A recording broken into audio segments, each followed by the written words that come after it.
As we drove down the empty and deserted highway, I glanced over at my husband. His hands on the wheel, he was driving in silence, with his face a mask of concentration. It seemed like forever since we had a quiet moment together. Even though the miles were passing quickly, I felt like time had stopped, and I just wanted to sit here with him forever. Still, I glanced outside. There was something slightly unsettling about the Maine woods. Maine is a beautiful state, with plenty of animals, vegetation, and vast areas of untouched wilderness. But it also has a wilder side. Something that you're only really aware of at night.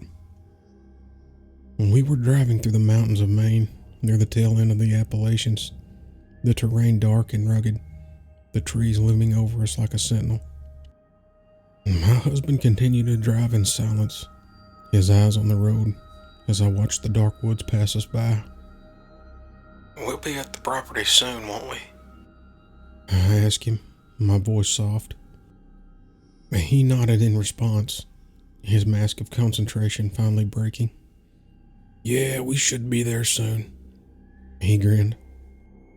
With that, my heart rate increased, and I sat up a little straighter in my seat. We had purchased this property several months ago, and I was eager to see it for the first time. We continued driving for what felt like an eternity, and then finally, the trees broke up and a house appeared in the distance. My husband pulled the car into the driveway, and I glanced around in awe. The house was nestled among the trees, surrounded by lush greenery and the sweet smell of nature. It was the perfect place for us to start our new life, and I couldn't wait to explore it further. My husband reached out and grabbed my hand, giving it a gentle squeeze. I looked at him and smiled, feeling relieved to have finally arrived. Hopping out of the car, I glanced around. A cold, chilling wind sliced against my skin, the stars twinkling above us in the night sky. I shivered and pulled my jacket closer to my skin, the vast wilderness scaring me slightly. "What? Are you afraid of something out there?" My husband was next to me, grinning at me as usual. I shook my head, my eyes scanning the darkness for something that might be lurking. "No, everything's just so still and quiet," I said, taking a deep breath before letting it out slowly. "It's just an unfamiliar place." He wrapped his arms around me and kissed my head. "You'll get used to it soon enough," he murmured, pulling away and gesturing toward the house. "Come on, let's go inside." And so I unlocked the door, opening it to a whole new world. I stepped through the threshold, my husband following closely behind. The air was still, but I could feel the promise of a bright new future. The home was dusty, sure, but it was also beautiful, filled with possibilities and the potential for something amazing.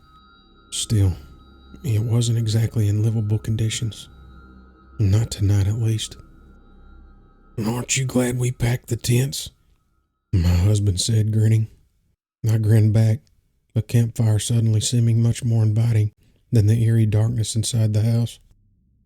As we started to set up our tent, the stars twinkling above us, I realized that this place was going to be our new home. Later that night, my husband and I sat by the campfire. We had set up camp in the driveway of our house, and we stared into the flames. I was lost in thought, just content being with my husband at this moment. He stirred the fire and looked up at me, his eyes twinkling in the light of the flames. Suddenly, however, a noise beyond the campfire jolted me out of my reverie. We both looked up, eyes wide in darkness. The noise was strange, almost a human-like cry, although I couldn't make out words.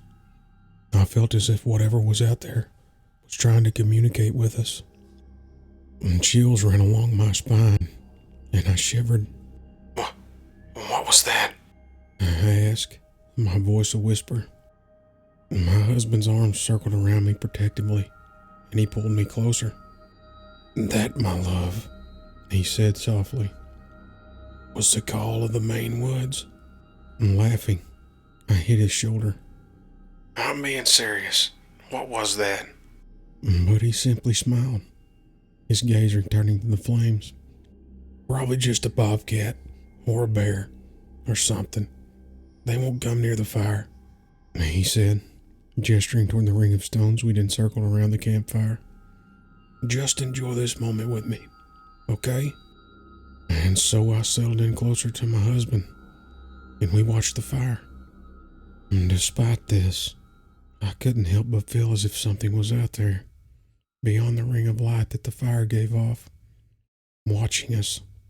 But I didn't say anything. Finally, my husband and I decided to retire for the night. Crawling into the tent, we cuddled up against each other in our sleeping bags, and soon I drifted off to sleep. I woke with a jolt. I had always been a light sleeper, my husband the opposite, but I wasn't quite sure what had awakened me. Rubbing my eyes, I looked around, and that's when I saw it. A shadow of a human-esque figure standing a few feet away from the tent. My breath caught in my throat, and I wanted to scream, but I held it back. The figure was so close to being human that at a glance you might think it was, but it wasn't. It was tall, probably 7 feet or so, and the arms were long and gangly. What was the scariest part about the arms, however, were the long claws that seemed to be protruding from the ends. Although I couldn't see the creature itself, its head seemed to be slightly bowed, almost as if it were looking down at us, observing us. I looked over at my husband, shaking him awake. And before he could say anything, I clamped my hand over his mouth and pointed to the figure standing outside our tent. Brushing my hand off, he looked at me groggily. What? I shook my head, not wanting to make a sound. I turned around to point at whatever it was again and froze. There was nothing there. The shadow had disappeared. What is it, darling? My husband asked. I swallowed nervously. I think I just saw something outside of our tent.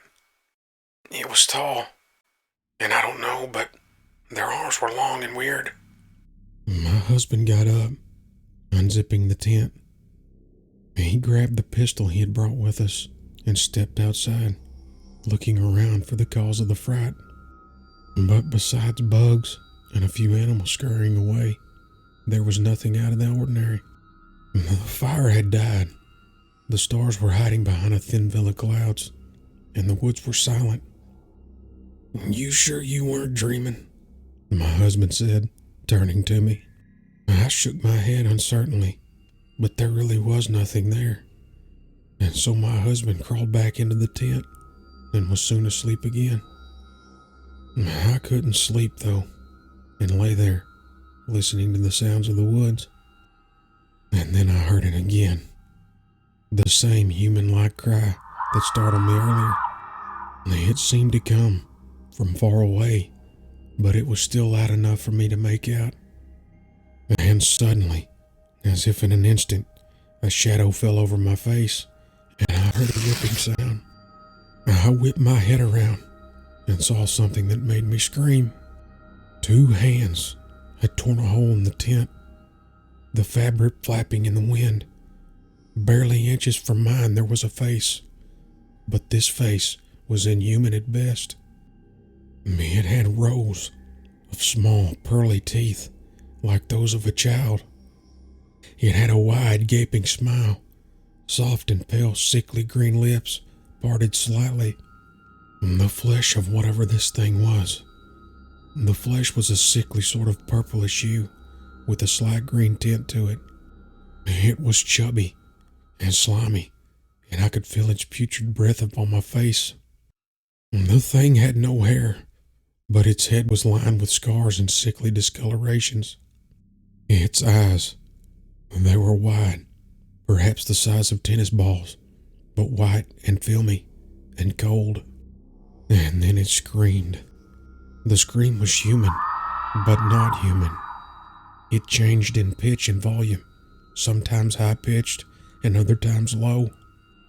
It was screaming in anguish and despair and terror. My husband awoke with a curse, fumbling with his sleeping bag and reaching for his gun as I stumbled backwards, my heart pounding in my chest. "Oh my God!" he shouted, but I was already halfway out of the tent. "Run! Run!" I screamed at him, and within seconds we were running towards our car, fear spurring us on. As we reached the car, I turned around and looked back.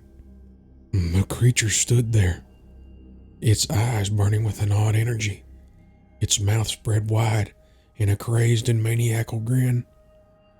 It stood there for a few moments before it slowly began to back away, melting into the dark woods.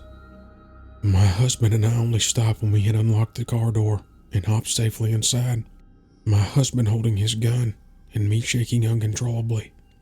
Without saying a word, he turned the car on and began to back it down the narrow driveway. Suddenly, however, the vehicle lurched to a halt. My husband cursed, and we both turned around. There, standing behind the vehicle, was a figure. It was the same creature that had followed us into our tent, its eyes still burning with an eerie light. My husband stepped out of the car, leveled his gun, and fired. The bullet shot through its forehead, a sickening thud echoing through the woods. The creature, however, didn't move.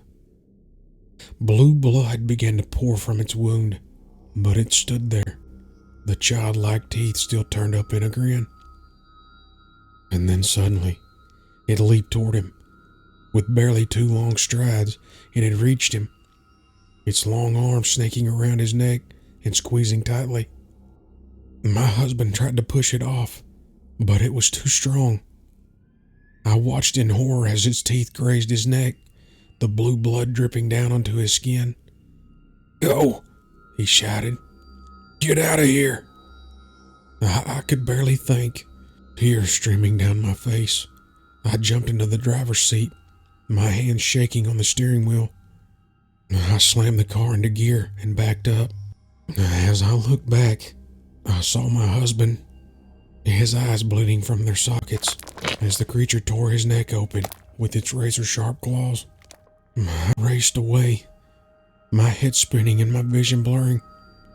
I drove without direction, barely aware of the miles flying by. I dialed 911, and within hours there were police cars everywhere, their bright lights illuminating the dark woods. I told them what I had seen, and they took me away from the place. That night, I was placed in a hotel, my heart heavy with grief. The memory of my husband's last moments, his eyes wide with terror as he was ripped apart by that terrible creature, haunted me. But I survived. Somehow, I had managed to escape with my life. Or so I thought. But lately, I've been seeing things. Even where I'm living now, far, far away from Maine, I see shadows dancing in the corner of my eyes. And sometimes, I hear the same strange call, like a whisper of the woods in the night. I don't know what it is, or if it's even real, but whatever it is, it's following me.